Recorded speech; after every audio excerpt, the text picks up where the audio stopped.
Hi everyone! Welcome to my channel. If you're new around here, I do a lot of homeschooling stuff and I also share some snippets of my everyday mom life from time to time.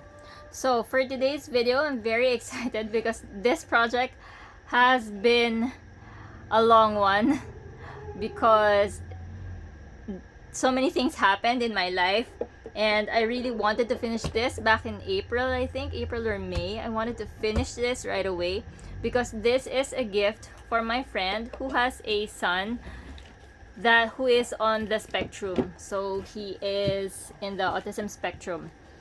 And she said that her son needs some help with writing.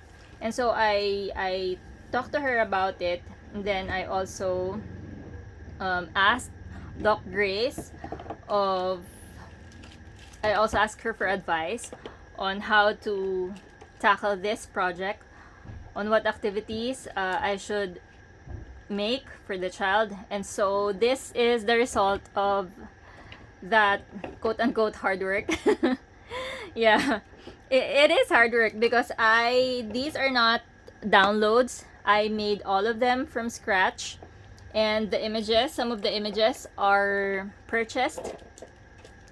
So this is my activity kit for a child who needs help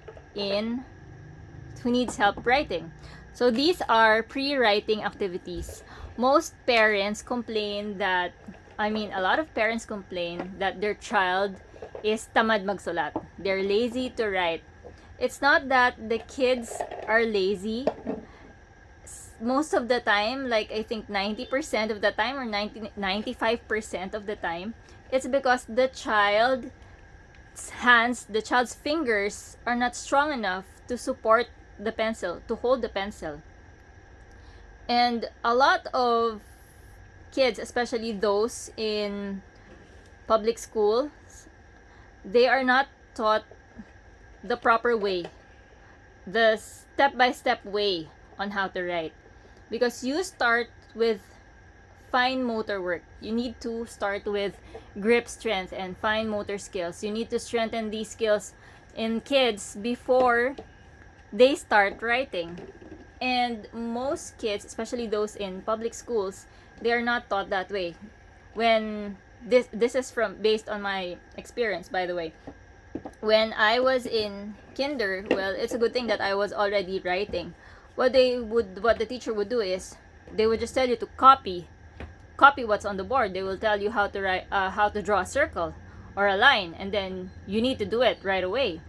But if the child's pincer grasp, the child's fingers are not strong enough, the pincer grasp is not developed enough, then the child will have a hard time holding the pencil, or the fingers will get tired easily. And that's where pre-writing work activities come in. So this set, this will be available, by the way.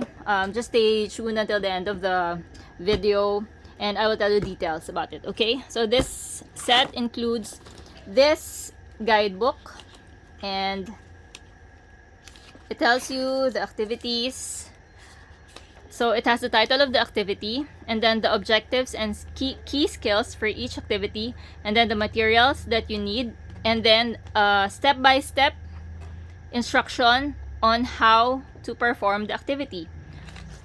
Okay, let's go through the activities one by one. The first one is tracing lines using manipulatives. So this is the tracing lines task card. Well, actually, we will use this. We'll use these.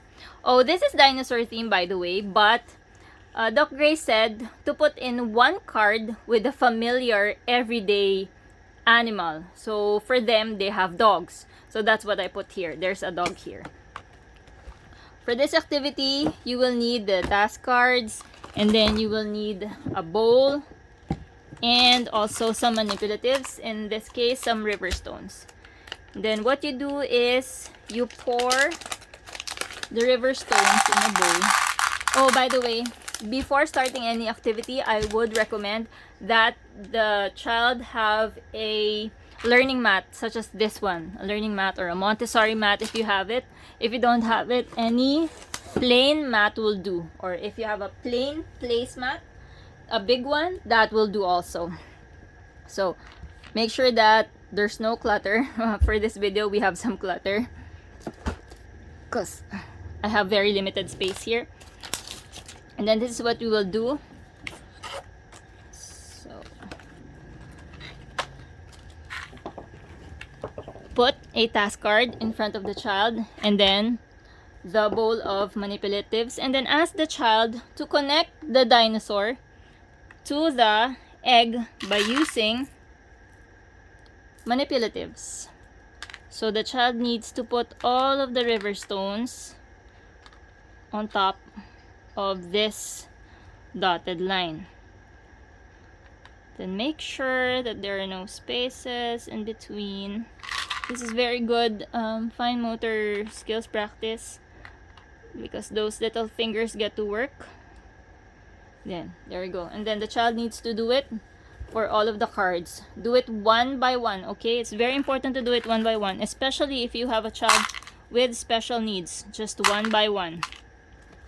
If the child gets frustrated, that's okay. You can try another card, or you can give them this sensory ball. This is actually one of my nieces calls this COVID ball. We have this, and it's spiky, but this is actually designed for toddlers. It's not sharp at all. So the child can do this can squeeze it, or it's actually a good grip strength manipulative, right? So you can take a break, let the child play with this for a while, and then continue with your task. So that is activity number 1. Number 2 is Play-Doh tracing shapes. So get the task cards. Get one card only. Set aside the other cards on the corner of your mat, of your learning mat. And then get some Play-Doh. And then what the child needs to do with this activity is he needs to make Play-Doh rope. Okay, so he needs to roll it into a rope, and then he needs to trace it to form this shape, the triangle. Another activity is he can dump the Play-Doh here, and then what he needs to do is to push it out so that it will fill the whole shape. So that's activity number 2 and 3.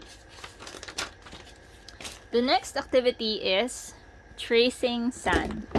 So we have this sand tray, and then you will pour the sand here. The kit includes the sand and also the tray, and it includes everything that you see here. This is motion sand. I put it here so that it will be resealable and it won't be hard to pack away after the activity. So pour the sand here, and then get the task cards again, and then place one card on the side. I think I really need to move this.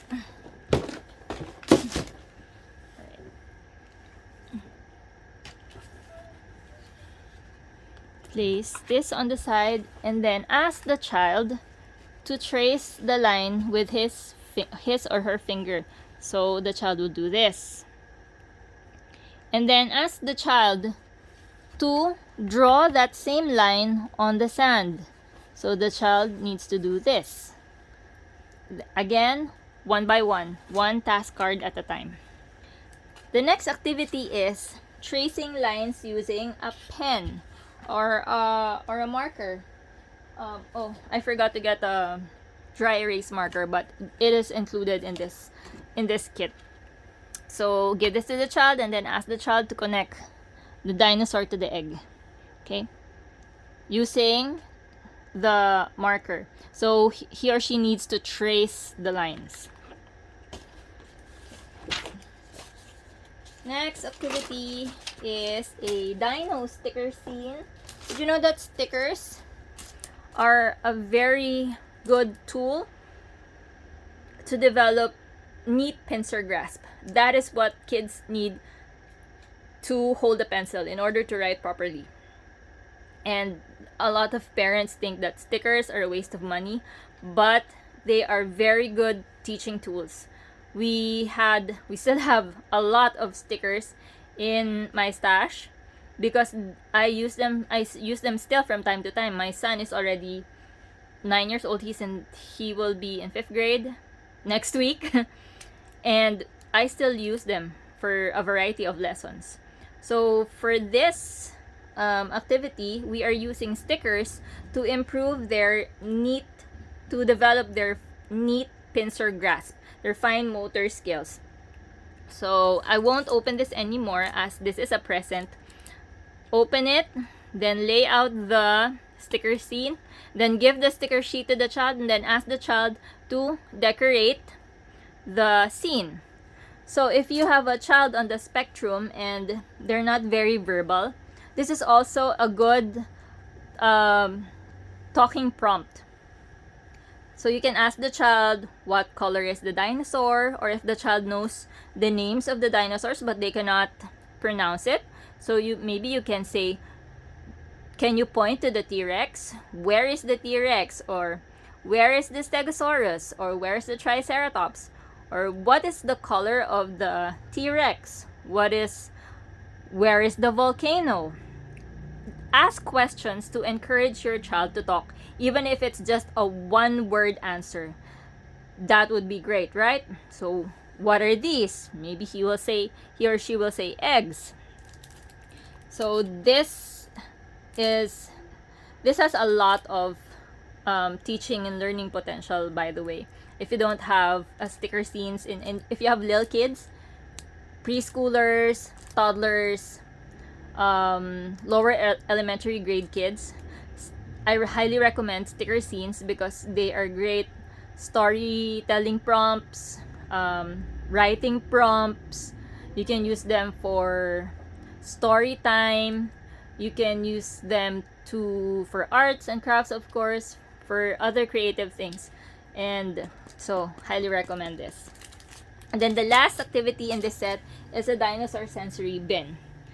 Now, this is another, aside from, of course, sensory exploration, which is highly recommended in children with special needs. I know my child, he has special needs also, as he is ADHD, twice exceptional, profoundly gifted, and ADHD.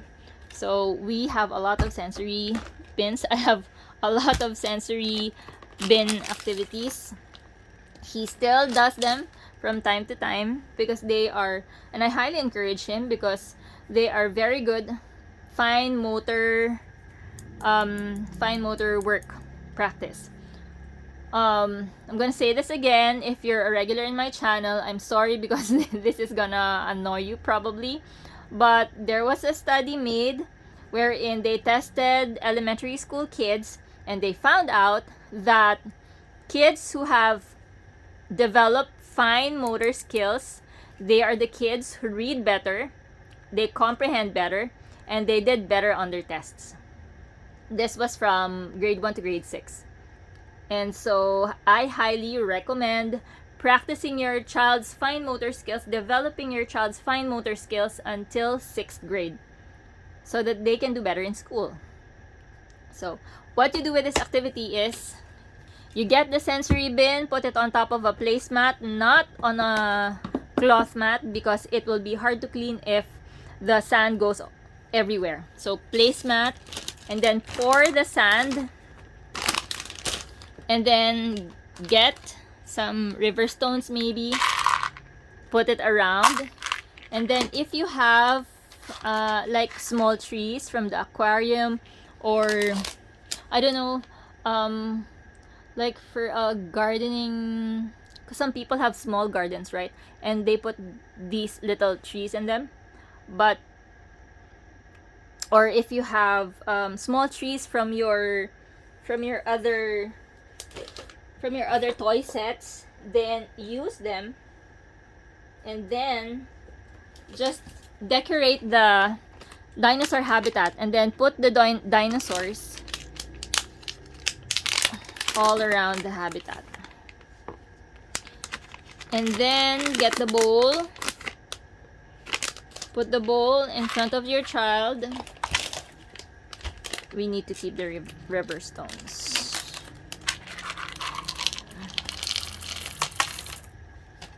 Okay.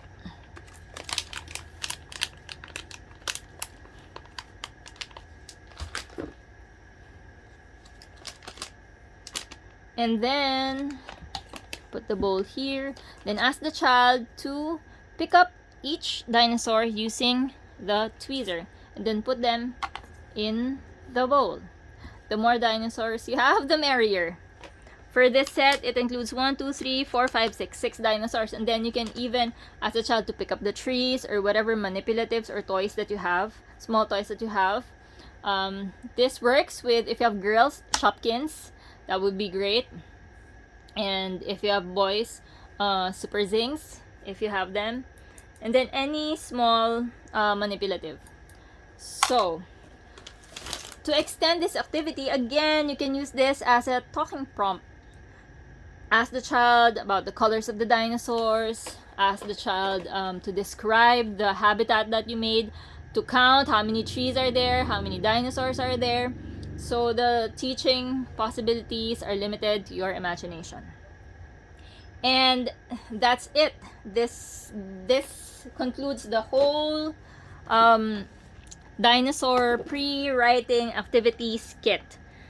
And again, this is a gift, but you can order if you want. The sensory bin might be a little different. I think it would be smaller so that it will fit in a box, because this is what I have now, but the sensory bin will be smaller, and it will be about this small. Okay, that small. And then it includes, again, the sensory bin, and then the guidebook, the task cards. We'll have all of the task cards, and then the sticker scene. Let me know if you have girls. I can probably make a mermaid themed activity kit. And then this one, the sand tray, the river stones and dinosaurs, the sand, the bowl, the tweezers, the sensory ball, aka COVID ball, and 2 cans of Play-Doh. So these are authentic Play-Doh, by the way, and everything is authentic here. I don't sell fakes because I only want the highest quality for my child and for my students and for my clients' children. Okay, so this set is for sale for 1,500 pesos. If you want to order, just shoot me a message, send me a message, and if you can't, sometimes I think my YouTube doesn't allow messages. I don't know why that happens, but the setting is allow. So if you want to purchase this,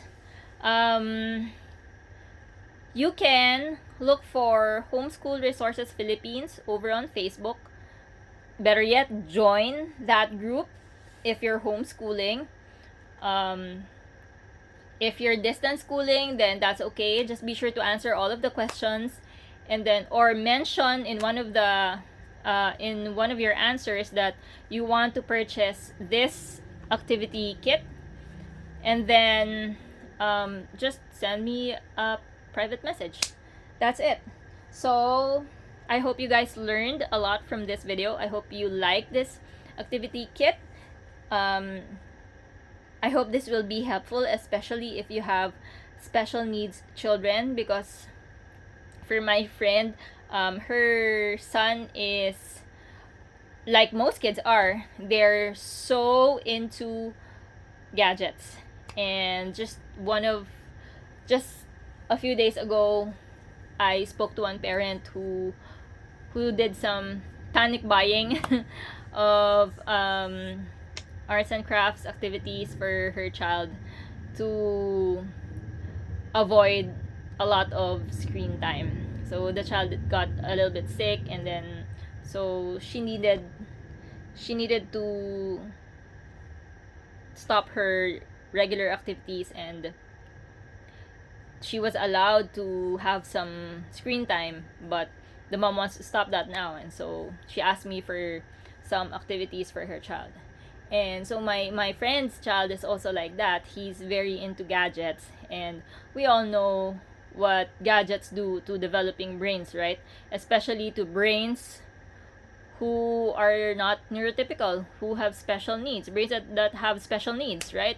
I know what it does to my child. My child becomes cranky and sometimes disrespectful, and it makes him very irritable. And so we have very, very limited screen time in our house, and that is why I love doing activities like these for my son and for my friends' children, for my inaanak, my inaanaks, and so on.